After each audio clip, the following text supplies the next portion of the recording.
This is the new DJI Mini SE, and as you can see, holding it in my hand here, this is really, really small. It's also incredibly light. It's around about the same size as my smartphone. And it's around about the same sort of weight as well. It's 249 grams, which is important because it puts it in the safest weight class for drones. And while obviously you still have to obey the regulations and the laws, and you should always be safe with drones, it does put it under some slightly different regulations. And that makes it one of the most accessible drones that DJI have made, accessible to people who maybe want to get into using drones, drone photography, drone videography, but haven't yet taken the plunge. And another big thing, which I think is incredibly important to talk about with something like this, is actually the price. We'll get onto the spec in a minute, but this is coming in really quite affordable. It's about £269. There'll be a link down in the description so you can go check the proper price. But that makes it much more affordable and again, just so much more accessible to anyone who's looking to get into drone photography, drone videography, but without such a huge expense. It means you can just get going with it and really see if it's for you, to really see the results that you're going to be able to get. Now, I've had this for a little while. I've been checking it out. I've been flying it around, doing some various things with it. I've got to say, it's one of the easier drones I've ever set up. So, you know, I've used drones before, I've used DJI drones before, all kinds of different ones actually, but this one straight out of the box, you know, to set it up is very, very easy. There's stickers actually on the drone to kind of direct you with what you want to be doing. Actually downloading the app was probably the hardest part for me. I've got an Android phone, so I actually downloaded it from the DJI website instead of from the Play Store. But if you have an Apple phone, I think it's actually on the App Store, so it's super easy.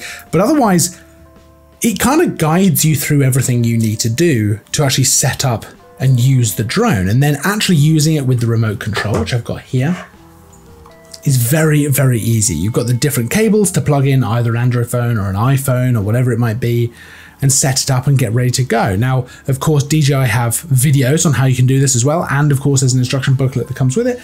But like I say, it is very, very easy and straightforward to get going. And I think for me, that appears to be the central message with this drone. It's just ease of use, accessibility.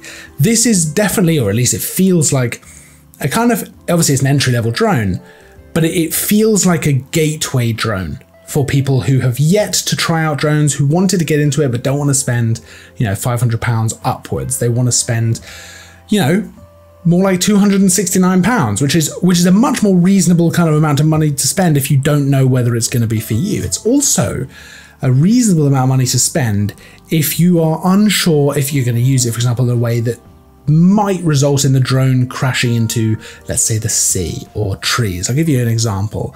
I have a friend who is looking to get a drone to film himself in his boat, and it would be much, much better to lose £269 drone rather than a £900 drone into the water if something were to go wrong out at sea. So I think with all that in mind, it becomes a gateway drone to allow you to really try that out, to see how it goes, to see how you feel about it, to get those results, and then maybe look to expand your drone kind of repertoire, your drone arsenal. Now let's get on to a little bit of the spec of this drone. So of course you've got a 12 megapixel camera here, so you can get some nice photos absolutely from up there in the sky. 2.7K quad HD at 30 frames a second. So you can get some nice high resolution video. I think that's really nice to have above full HD available to you. And of course you've got full HD at up to 60 frames a second as well. So you can slow that down for a bit of slow motion if you want to do that. That might give you a nice cinematic look to your footage, which is really, really nice. Of course, this is all stabilized footage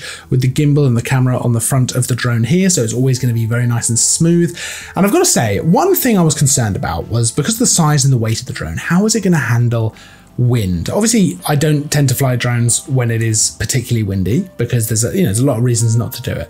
It's not always a particularly sensible thing to do. But you know, how is it going to handle gusts of wind? I've got to say, actually, I was really impressed by how well this was able to stabilize itself in a bit of wind. Now, you've got up to 30 minutes as a maximum flight time. That's realistically under perfect conditions, but even with a bit of wind, I was getting decent flight time with this drone, and I was really impressed with how it was able to handle that, considering how light it actually is. Now, of course, you've got all of the nice things that come with having a DJI drone. The DJI drones are fantastic in terms of quality of life things, in terms of UI. The actual UI that actually then appears on your phone as the screen is really good. I really like the way it's able to fly back to base. I've always loved that with DJI drones, and absolutely you've got all of that here. So in terms of safety, you really can't go wrong with something like this. Of course, it's not going to give you quite as nice footage as you might get from something like, you know, the Mavic 2 Zoom or the Mavic 2 Pro. Those are beautiful drones that give you beautiful footage, but I don't think that this is trying to compete with those. This is a very different kind of product. So to kind of review it based on the fact that the footage isn't as nice as those would be a little bit counterproductive, I think. I really do think that this offers you such a great gateway option and such a great accessible option as a drone. And that really is what it feels like. The whole time I've been using it, it just feels like a very easy to use and decent option for anyone looking to get into using drones without maybe such a big cost outlay. Now, of course, there's links to the DJI Mini SE down in the description, so you can go and check it out for yourself, all of the spec, everything you might want to know. Don't forget to like and subscribe as well if you enjoyed the video, because there's new content coming all the time. I will, of course, see you in the next video, but until then, as always, thanks for watching.